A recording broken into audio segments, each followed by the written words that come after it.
city-based divorce attorney and author of The New Rules of Divorce: 12 Secrets to Protecting Your Wealth, Health, and Happiness.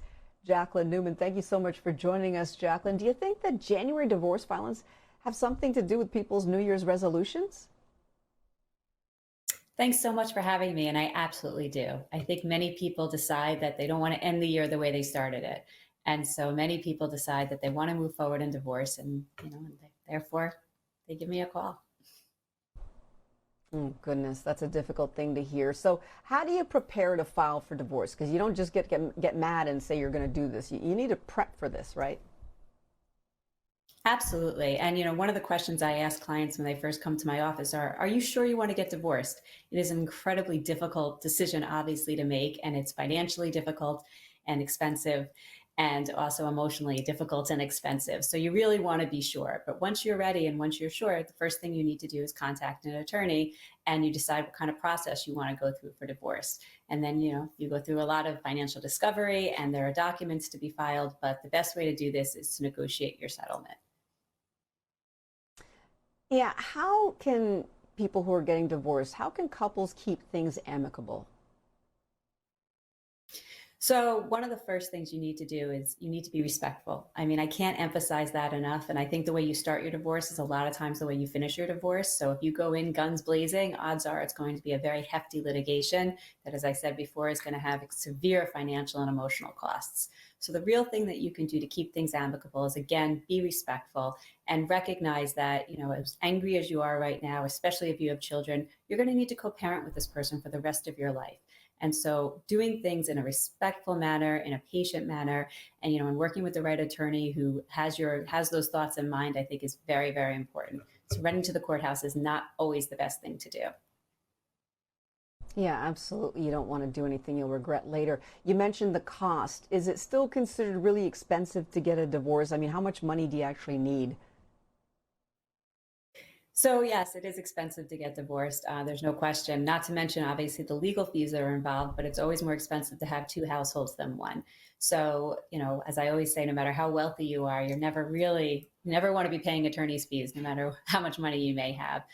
It is very, very expensive. But again, if you think about everything that's involved and you realize that this is the best move for you, then just work with an attorney who's within your price range. And again, try not to fight as much as you can because fighting is very expensive.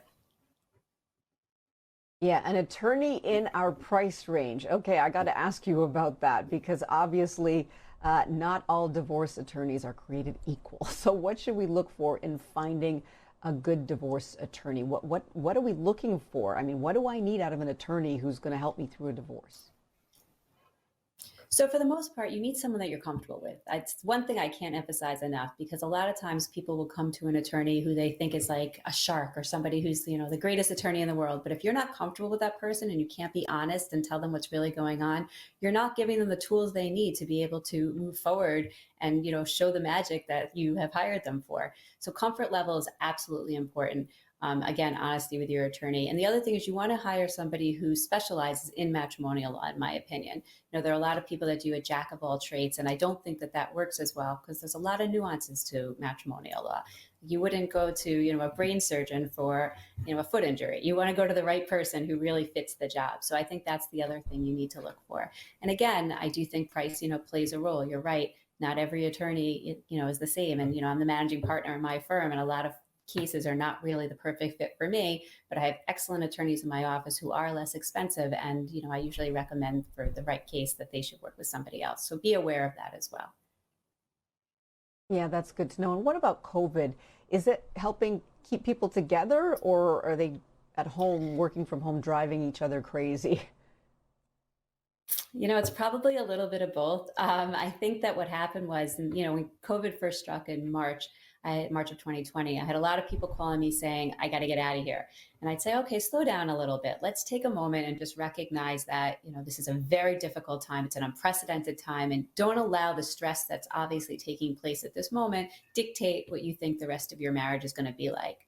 That said, this is not the little blip on the radar that I was hoping it would be. And so I'm getting many more phone calls now of people saying, you know what, I waited and I realized I really do want to move forward. And so now we're in a situation where there'll be a lot more people moving forward. I think COVID, for the marriages that were kind of on the edge, I think COVID push them over. But there are a lot of people also that, maybe were having difficulties in their marriage because they didn't have time together. They were busy traveling all over the place or working so much. And maybe this gave them the opportunities to kind of reconnect. So I think it probably went both ways, but we are seeing a lot of cases that are coming into our office with COVID related issues. And Jacqueline, before I let you go, can you give me a range, a time frame of how quickly you can get a divorce to how long it could possibly drag on?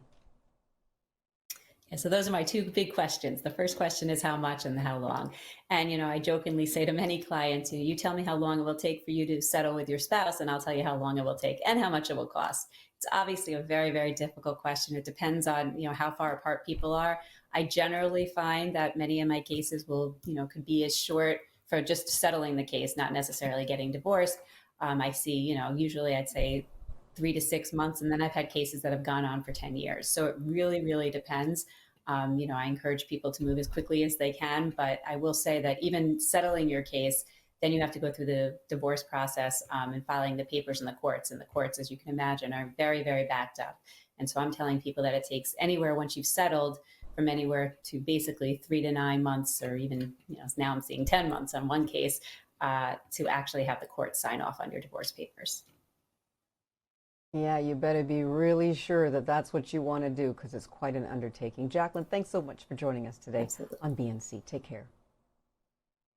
Well, dogs can recognize different languages and nonsensical words. That's according to a new study in Hungary. A total of 18 dogs, including 6 border collies, 5 golden retrievers, and 2 Australian shepherds participated in the study. Linda Kincaid